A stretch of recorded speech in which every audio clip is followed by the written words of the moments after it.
வணக்கம் துலாம் ராசி நண்பர்களே. வரக்கூடிய தை மாதத்தில் உங்களுக்கு எந்த மாதிரியான பலன்கள் கிடைக்க போகுது அப்படிங்கிறத தான் இந்த பதிவில் நாம் இப்போ பார்க்க போகிறோம். சூரிய பகவான் 4வது ராசியில் இருக்கிறது நன்மைகளை அள்ளித்தரக்கூடிய ஒரு நேரம்தான். அரசாங்க சம்பந்தப்பட்ட எந்த ஒரு காரியங்களும் உங்களுக்கு எளிதாக நடக்கும். அதனால் ஏதாவது சர்டிஃபிகேட் வாங்கணுன்னாலும் சரி, டாக்குமெண்ட் வாங்கணுன்னாலும், மாற்றணுன்னாலும், அல்லது வேறு ஏதாவது உதவிகள் வேணும்னா கூட நீங்கள் அரசாங்க அதிகாரிகள் அணுகிற போது அந்த விஷயங்கள் எளிதாக நடக்கும். இந்த காலம்தான் அந்த அரசாங்க நன்மைகள் கிடைக்கிற காலங்கிறனால அது சம்மந்தப்பட்ட விஷயங்களை இந்த தை மாதத்தில் செஞ்சீங்கன்னா கண்டிப்பாக நீண்ட நாட்கள் இழுபறியாக இருந்த காரியங்கள் கூட இந்த மாதத்தில் முடியும். சில நேரங்களில் அரசியல்வாதிகளால் கூட நமக்கு ஒத்துழைப்பு கிடைக்கும். தாயார் கூட மட்டும் ஒரு சிலருக்கு கருத்து வேறுபாடு வரலாம், அல்லது தாயாருக்கு சளி, இருமல், காய்ச்சல் போன்ற ஏதாவது ஒரு உடல் உபாதை வர்றதுக்கான சந்தர்ப்பம் இருக்கும். ஒரு சிலருக்கு அரசாங்கத்தில் வேலை வாய்ப்புகள் கூட கிடைக்கலாம். முயற்சி செய்யுங்க. புதனை பொறுத்தளவுக்கு உங்களுக்கு விரையாதிபதி தான் 3வது ராசியில் தான் இருக்கார். புதன் 3வது ராசியில் இருந்தால் எடுக்கிற முயற்சிகள் வெற்றி அடையும். ஆனாலும் புதன் விரையாதிபதி அப்படிங்கிறனால தை மாதம் 6ஆம் தேதிக்கு அப்புறமா 4வது ராசிக்கு அவர் போகிறனால சொத்து சுகத்தில் பராமரிப்பு செலவுகள் நிறையா வரலாம். அதே மாதிரி வண்டி வாகனங்களில் பராமரிக்கிறது, வண்டி வாகனங்களில் பழுதுகள் ஏற்பட்டு அதை நீக்கிறது, இந்த மாதிரியான விஷயங்கள் கூட நடக்கும். ஒரு சிலருக்கு வீடு கட்டுற யோகம் கிடைக்கும். ஒரு சிலருக்கு சொத்து விற்கணும்னு நினச்சி இவ்வளவு நாள் விற்காமல் இருந்துச்சுன்னா இந்த மாதத்தில் விற்கிறதுக்குடைய சந்தர்ப்பம் ஒரு சிலருக்கு கிடைக்குங்க. உங்களுடைய தாயாருக்கு மட்டும் அலைச்சல் திருச்சல் கொஞ்சம் அதிகமாக இருக்கும். ஒரு இடத்துல அவங்க இருக்க முடியாது. ஏதாவது ஒரு வேலையின் காரணமாக அடிக்கடி வெளியில் போகிற மாதிரியான ஒரு சூழ்நிலை அவங்களுக்கு வரும். புத்திரஸ்தானத்தை பொறுத்தளவுக்கு நல்லா தான் இருக்குது. நீண்ட காலமாக குழந்தை பேர் இல்லாதவங்களுக்கு கண்டிப்பாக இந்த 2025 குழந்தை பேர் கிடைக்கும். ஒரு சிலருக்கு ஏற்கனவே குழந்தைகள் பிறந்திருக்கும். அடுத்த குழந்தைகள் வேணும்னு நினச்சா கூட இந்த காலத்தில் பிறக்கும். ஆனால் புத்திர தோஷமும் இருக்குது. அப்போ நம்மளுடைய மூத்த பிள்ளை இருக்காங்கல்ல, அவங்கள மட்டும் நம்ம கொஞ்சம் கவனமாக பார்த்துக்கணும். ஏன்னா அவங்களுக்கு கொஞ்சம் உடம்பு சரியில்லாமல் போகலாம், அல்லது கொஞ்சம் வாகன வகையில் ஏதாவது கொஞ்சம் கீழே விழுகிற மாதிரி வந்துடலாம். அதனால் வாகனத்தில் பார்த்து போக சொல்லுங்கள். அதுதான் சரியாக இருக்கும். 5வது இடத்துலையே சனி பலம் பெற்றிருக்கிறது. ஒரு சிலருக்கு எங்கே வேலை பார்த்தாலும் வேலை பார்க்க முடியாது. வேலை பார்க்குற இடத்துல நிறைய தொந்தரவு இருக்குன்னு பார்த்துக்குங்க. அப்போ ஒரு சிலருக்கு ஏற்கனவே வேலை போயிருந்துருக்கு. ஒரு சிலருக்கு இப்போ கூட வேலை போகிற மாதிரி இருக்கலாம். அதனால் நீங்கள் வேலை மாற்றுறதா இருந்தால் மாற்றிக்கிங்க. ஒரு கம்பெனிலேருந்து இன்னொரு கம்பெனிக்கு போகணுன்னா போய்க்கிங்க. அப்படி போகிறது தான் நல்லது. போகலைன்னாலும் உங்களை விடாது. ஒரு சிலருக்கு இந்த மாதிரி இருந்தால் நம்ம கான்ட்ராக்ட் பேசிஸில் வேலை செஞ்சுக்கிட்டு இருந்தோம்னா அந்த கான்ட்ராக்டுகள் கூட முடியும். அப்போ கான்ட்ராக்டை ரினிவல் பண்ணணும், இல்லைன்னா வேறு இடத்துல தான் நம்ம வேலை தேடணும். அதுக்கான முயற்சிகளை நீங்கள் எடுக்கணும். தொழில் செஞ்சாலும் அப்படி தான். அந்த தொழில் கொஞ்சம் வேகமாக போகாது. கொஞ்சம் எதிர்பார்க்குற அளவுக்கு அந்த ஒரு லாபம் அதெல்லாம் இருக்காது. கொஞ்சம் குறைவாக தான் இருக்கும். அட்ஜஸ்ட் பண்ணி கொஞ்ச நாளைக்கு அப்படியே நகர்த்துங்க. அதுக்கப்புறம் உங்களுக்கு கண்டிப்பாக சரியாக வந்துடும்.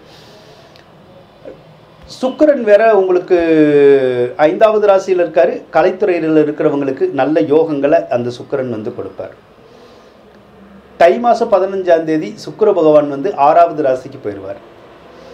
தை 15க்கு அப்புறமா சுக்கிரனால் உங்களுடைய பொருள்கள் பூராமே ரிப்பேர் ஆகும். அதாவது வீட்டில் இருக்கிற computer, fridge, washing machine, cooker, அதே மாதிரி வேறு சில எலக்ட்ரானிக் பொருள்கள் இருந்தாலும் ஆகும். இப்போது டிவி, செல்ஃபோனு, இதிலெல்லாம் ஒரு சில பொருள்கள் ரிப்பேர் ஆயிரும். அதை ரிப்பேர் பண்ண முடியாது, பழுது பார்க்க முடியாது. அதனால் தூக்கி போட்டுட்டு வேறு பொருள் வாங்குற மாதிரியான ஒரு சந்தர்ப்பம் கிடைக்கும். வாங்கிக்கோங்க, வாங்கலாம், வாங்க வைக்கும்.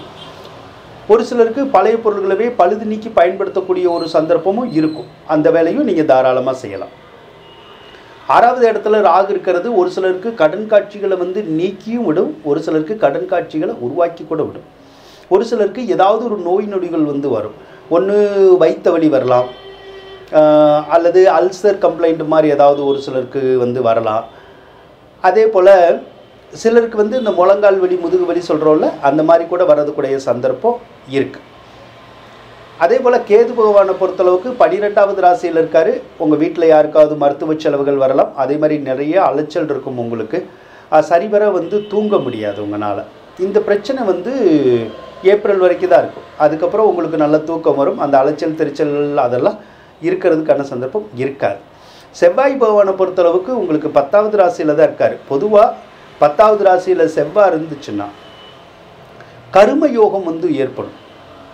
கர்ம யோகம் அப்படின்னா நம்ம வீட்டில் யாருக்காவது உடம்பு சரியில்லாமல் போச்சுன்னா, அன்கண்டிஷனுக்கு போயிட்டாங்கன்னா அவங்கள காப்பாற்றுறது கொஞ்சம் சிரமமாக தான் இருக்கும். அதனால் உடம்பு சரியில்லாமல் போய் யாராவது இருந்தால் அவங்கள நீங்கள் கவனமாக தான் பார்க்கணும். அப்படி இல்லை அப்படின்னா அந்த கர்மம் செய்யக்கூடிய ஒரு நிலைமை நமக்கு வரும். அதனால் கொஞ்சம் கவனமாக இருக்கணும். ஒருவேளை உங்கள் வீட்டில் பிராணிகள் ஏதாவது இருந்தால் அந்த பிராணிகள் கூட இறக்கலாம். ஆனால் அப்படி அந்த பிராணிகள் இறந்துச்சு அப்படின்னா நம்ம வீட்டில் உடம்பு சரியில்லாமல் இருக்கிறவங்க கொஞ்சம் உடல்நிலையில் முன்னேற்றம் ஏற்படும். இந்த விஷயத்தை அந்த செவ்வாய் பகவான் உங்களுக்கு செய்வார். அதே மாதிரி செவ்வாய் பகவான் உங்களுடைய கணவன் அல்லது மனைவிக்குடைய கிரகம். அவர் நீச்சமாக இருக்கிற போது உங்களுக்கு அந்த கணவன் மனைவி உறவுக்குள்ளே ஏதாவது கருத்து வேறுபாடு, சண்டை சச்சரவு, கோபதாபம், கொஞ்சம் பிரிவினை அதெல்லாம் உருவாக்கிடுவார். அவர் தான் உங்களுக்கு வருமானத்தையும் கொடுக்கக்கூடியவர். அவர் நீச்சமாக இருக்கிற போது நம்ம எதிர்பார்த்த இடத்துலேருந்து பணவரவு கிடைக்காது. ஒரு சிலருக்கு சம்பளம் கூட சரியாக வராது. இந்த பிரச்சனை எப்போ தீரும்னா தை மாதம் 5ஆம் தேதி செவ்வாய் பகவான் வக்ரகதியாகி மிதுன ராசிக்கு போயிடுவார். அதுக்கப்புறம் உங்களுக்கு வருமானம் நல்லா தான் வரும். வருமானமும் வரும், வரவேண்டிய பாக்கியும் வரும். பொருளாதாரத்தை பொறுத்தளவு கொஞ்சம் சீராகும். அந்த கணவன் மனைவி உறவுக்குள்ளே இருக்கிற அந்த சிக்கலான விஷயங்கள் அதெல்லாம் விலகிடும். குரு பகவான் உங்களுடைய ராசிக்கு கொஞ்சம் தொந்தரவான விஷயங்களில் தான் செய்கிறார். இப்போது அவரும் உடல்நிலையை தான் பாதிப்பார்.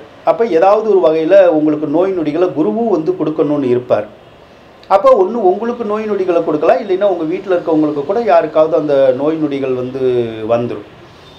இப்போ நான் சொன்னேன்ல, வயிற்று வலி வரும், இல்லைன்னா அல்சரு, கேஸ்ட்ரிக் பிரச்சனை, இந்த கட்டி போன்ற நோய் அல்லது கொழுப்பு தொடர்பான விஷயங்கள், மஞ்சக்காமால அந்த கல்லீரல் பாதிப்பு, ஒரு சிலருக்கு இந்த மயக்கம் மாதிரியான விஷயங்கள், இந்த மாதிரிலாம் உங்களுக்கோ வீட்டில் யாருக்கோ வரக்கூடிய ஒரு அமைப்பு இந்த நேரத்தில் இருக்கதா செய்யுது.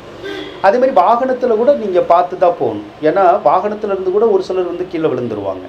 அதுவும் அந்த குரு செய்கிற வேலை தான். அதே மாதிரி குரு பகவான் பொருளாதாரத்துக்கு உடைய கிரகம். அப்போ என்ன பண்ணுவார், நாம் யார்கிட்டையாவது பணத்தை கொடுத்தாலும் வர விட மாட்டார், அல்லது நாம் அடுத்தவங்ககிட்ட வாங்கியிருந்தாலும் திருப்பி கொடுக்க முடியாது. அதுதான் கடன் காட்சி பிரச்சனைன்னு அர்த்தம். ஒரு சிலருக்கு அந்த கடன் காட்சி பிரச்சனை கொஞ்சம் தொந்தரவு செய்யும். எவ்வளோ நாளைக்கு செய்யும்னா ஒரு ஏப்ரல் மாதம் வரைக்கும் இருக்கும். ஏப்ரலுக்கு அப்புறம் தான் அந்த குருவால் ஏற்படுற அந்த கெடுபலன்கள் பூராமே உங்களுக்கு விலகும். அதே மாதிரி நகை நட்டுகள் இல்லாதவங்களுக்கு நகை நட்டுகள் வாங்கி தரும். நகை நட்டுகள் இருக்கிறவங்களுக்கு என்ன பண்ணுன்னா, நகை நட்டுகளை சேதாரமாக்கும், இல்லைன்னா அடுத்தவங்கள்ட்ட கொடுக்குற மாதிரி பண்ணும், இல்லைன்னா அடமானம் வைக்கிற மாதிரிக்கான ஒரு சூழ்நிலைகளை கூட அது ஏற்படுத்தும். அதே மாதிரி ஒரு சிலருக்கு இந்த குழந்தைகள்னால கவலை வரும். ஏதோ ஒரு வகையில் குழந்தைகளை பற்றி ஏதோ ஒரு சிரமங்களோ சிக்கல்களோ இருக்கலாம். அதனால கொஞ்சம் கவலை வர்றதுக்கான வாய்ப்புகள் இருக்கும். ஒரு சிலருக்கு மட்டும் இந்த பேங்க்னால பிரச்சனை வரும். நாம் லோன் வாங்கியிருந்தாலோ பேங்க்கில் ஜுவல் லோன் வாங்கியிருக்கலாம், அல்லது வேறு ஏதாவது பர்சனல் லோன் கூட வாங்கியிருக்கலாம். அது நம்மளால் திருப்பி சரியாக செலுத்த முடியாது இந்த காலத்தில். அதனால அந்த பேங்க்காரங்க கூட நீங்கள் பேங்க்குக்கு பணத்தை கட்டுங்கன்னு சொல்லி நெருக்கடி கொடுக்கலாம், அல்லது நோட்டீஸ் எல்லாம் கூட கொடுக்கலாம். அந்த மாதிரி ஒரு டைம் தான் இது. ரொம்ப ரேராக ஒரு சிலருக்கு மட்டும் இந்த கோர்ட்டு கேஸு, வம்பு வழக்குகள்லாம் ஏற்கனவே இருக்கும். அவங்களுக்கு மட்டும் இந்த வர ஏப்ரல் வரைக்கும் தீர்ப்புகள் வரவிடாமல் நம்ம பார்த்துக்கணும். தீர்ப்புகள் வர்ற மாதிரி இருந்துச்சுன்னா நம்ம வாய்தா வாங்குற மாதிரி பார்த்து தீர்ப்புகளை கொஞ்சம் தள்ளி போகிற மாதிரி நம்ம பண்ணணும்னா தை மாதத்துக்கு அப்புறமா நமக்கு ரிசல்ட் வந்துச்சுன்னா அந்த கோர்ட்டு கேஸெல்லாம் நமக்கு சக்ஸஸ்ஃபுல்லாக வரும். ஆனால் தைக்கு உள்ள அந்த கோர்ட்டு கேஸு ரிசல்ட் வந்துச்சுன்னா அது நமக்கு சாதகமாக வராது. அதனால் அதை எப்படி பண்ணணும்னு சொல்லி கொஞ்சம் யோசித்து நீங்கள் பண்ணிங்கன்னா அது உங்களுக்கு சரியாக இருக்கும். அதே மாதிரி இந்த லாட்ரி, ரேஸு, சூதாட்டம், ஷேர் மார்க்கெட்டு, பொதுவாக இன்வெஸ்ட்மெண்ட் எந்த ஒரு விஷயத்துலையும் அந்த மாதிரி பண்ணக்கூடாது. அது மாதிரி ஏதாவது நம்ம பண்ணணும் அப்படின்னா கண்டிப்பாக நமக்கு அதில் பண இழப்பீடுகள் அப்படிங்கிறது நிறைய வந்துடும். ஷேர் மார்க்கெட்டில் போட்டோம்னா காசு போயிடும், லாஸ் ஆயிரும். சரிங்களா? அதே மாதிரி யாராவது ஒருத்தர் நீங்கள் முதலீடு இதில் பண்ணுங்கள், காசு நல்லா கிடைக்கும், வருமானம் இருக்கும் அப்படின்னலாம் கூட நிறைய பேர் சொல்லுவாங்க. அதெல்லாம் நம்பி நம்ம ஏதாவது முதலீடு பண்ணிட்டோம்னா அதுக்கப்புறம் அந்த முதலீடு பண்ண காசை நம்ம மறந்துட வேண்டியதுதான். அப்படி தான் இருக்கும். அதனால் தயவுசெய்து அந்த முதலீடுகள் எதுவும் பண்ணாதீங்க. எவ்வளோ நாளைக்கு அப்படின்னா 2025 ஏப்ரல் வரைக்கும் தான் அந்த மாதிரி பண்ணக்கூடாது. அதுக்கப்புறம் குரு பயிற்சி ஆயிடுவார். பயிற்சி ஆகிட்டா அதுக்கப்புறம் பொருளாதார சூழ்நிலையெல்லாம் நல்லாயிருக்கும். அதுக்கப்புறம் நீங்கள் இன்வெஸ்ட்மெண்ட் எல்லாமே பண்ணிக்கலாம். அதே மாதிரி இந்த கோவில் தொடர்புடைய விஷயங்கள் எல்லாம் சிலருக்கு பிரச்சனைகள் வரும். இப்போ நீங்களே கோயிலுக்கு போகிறீங்க, அல்லது உங்கள் வீட்டில் யாராவது கோயிலுக்கு போகிறாங்கன்னா கூட கோயிலுக்கு போக விடாது. கோயிலுக்கு போனாலே தடங்கல்கள் வந்து நிறைய ஆகும். அல்லது கோயிலுக்கு போயிட்டு வந்தால் யாரு கூடயாவது சண்டை சச்சரவு வர்றது, அல்லது நமக்கு உடல்நிலை பாதிக்கிறது, அல்லது கீழே விழுகிறது, வாகன விபத்துக்கள் இப்படிலாம் சொல்கிறோம்ல, இந்த மாதிரி ஏதாவது ஒரு தொந்தரவுகள் வந்து உங்களுக்கு வந்து வரும். அதனால் அந்த கோயிலுக்கு போகிறதுல வந்து நீங்கள் கொஞ்சம் கவனமாக தான் இருக்கணும். அதே மாதிரி உங்கள் வீட்டில் ஏதாவது நீங்கள் விசேஷங்கள் வைக்கிறீங்க அப்படின்னா அந்த சுபகாரியங்களை வந்து இது நடத்த விடாது. சுபகாரியங்கள் செய்யணுன்னா அந்த சுபகாரியங்கள் தள்ளி போகலாம், கொஞ்சம் தடங்கள் ஆகும். எந்த நேரத்து வரைக்கும்? 2025 ஏப்ரல் வரைக்கும் தான் இந்த பிரச்சனையெல்லாம். ஏப்ரல் தாண்டிட்டா உங்களுக்கு எந்த பிரச்சனையுமே இருக்காது. லைஃப் நல்லா தான் இருக்கும். அது வரைக்கும் நீங்கள் கொஞ்சம் பொறுமையாக இருங்க. நன்றி நண்பர்களே.